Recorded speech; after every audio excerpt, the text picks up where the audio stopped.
Okay, so today we're going to have a really quick update here on planet Nibiru.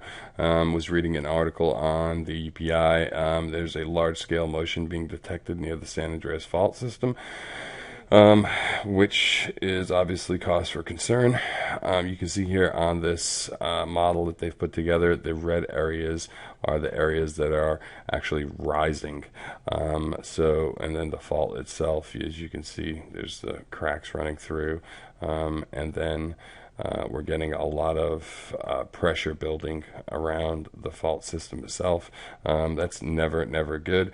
I'll put the link to this article and down below the video, but basically I have identified a 125-mile wide section that they're calling lobes of uplift and subsidence, which is not good. It just means that there's a lot of pressure building around the San Andreas Fault. Obviously there's always pressure building and releasing on that fault line. The pressure builds and we have an earthquake, regardless of what the magnitude is. It does release the pressure. So let's hope that it releases in a smaller magnitude quakes. However, sometimes they, as you know, they do go into larger magnitude quakes. So we'll take a look at the one day. Today we've had 26 earthquakes, and it is the 21st of July in 2016. So out of those 26 earthquakes, I think the largest was like a 5.2. Yeah, 5.2 in New Caledonia. And some of the others, we did have a lot of fours. As you can see, there was 4.6 in Japan, which is pretty close to a 5. We had a 5 in Vanuatu, 4.8 in Micronesia. One other thing I wanted to take a quick look at was the solar system scope. I love the software, and I think it's just a great piece of software if you want to just kind of get an idea of how the solar system works. You can plug in dates and times and see where things were. When there's comets moving through, you can plot them on here. There's just a lot of cool things that you can do with Solar System Scope. And for a free piece of software, it's just solarsystemscope.com. I'll put a link down below the video to this as well, and you can come play with it yourself. It's just something really cool you can see, you can put in stops, you can go forward or backwards in time, you can keep actual time, which is now. This is kind of what's happening right now. You can click keep same day time or whatever, but it's just kind of cool that you can come out and see the solar system from different angles and watch as the planets revolve around the sun from either below or above the ecliptic, zooming out, zooming in. It's just kind of pretty cool. The one thing that, and look, we even got Ceres on here, which has that dwarf planet status now, same as Pluto. And if you're a little bit old like me, you'll remember that Ceres was not always recognized as a dwarf planet. It was basically considered just a rock out there. And so Ceres has this protoplanet or dwarf planet status now that gives it the same status as, say, Pluto. Back when I was in school, Ceres was not recognized as a planet.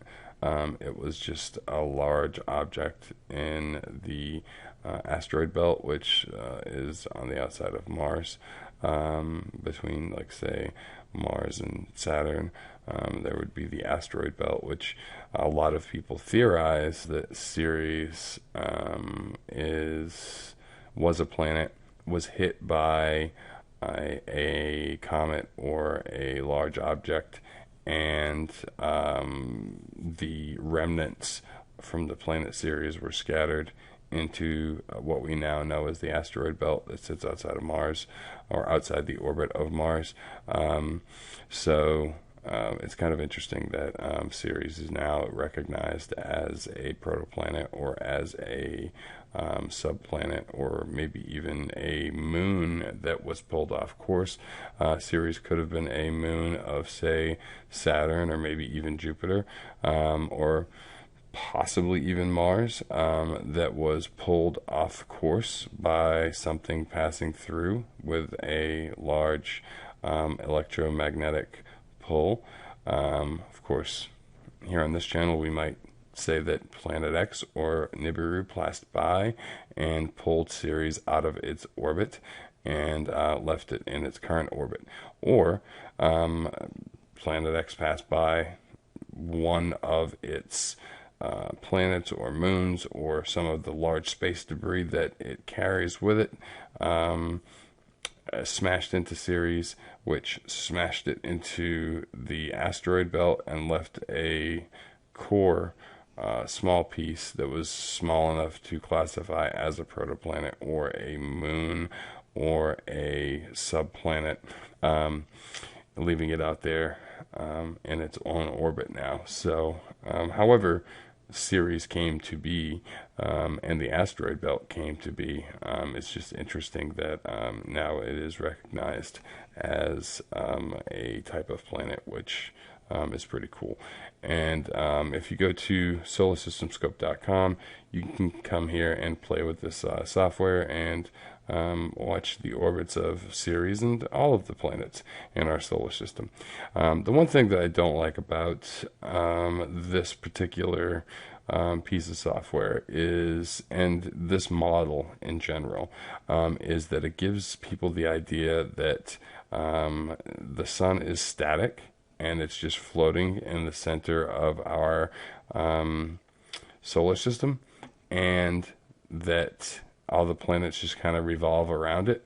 While it is true that the planets revolve around it, the sun is not static at all. It's pulling us, it's leading us through space, and we are all in tow, and we're all swirling around behind it in our own orbits, kind of like when you flush your toilet or when you drain your tub.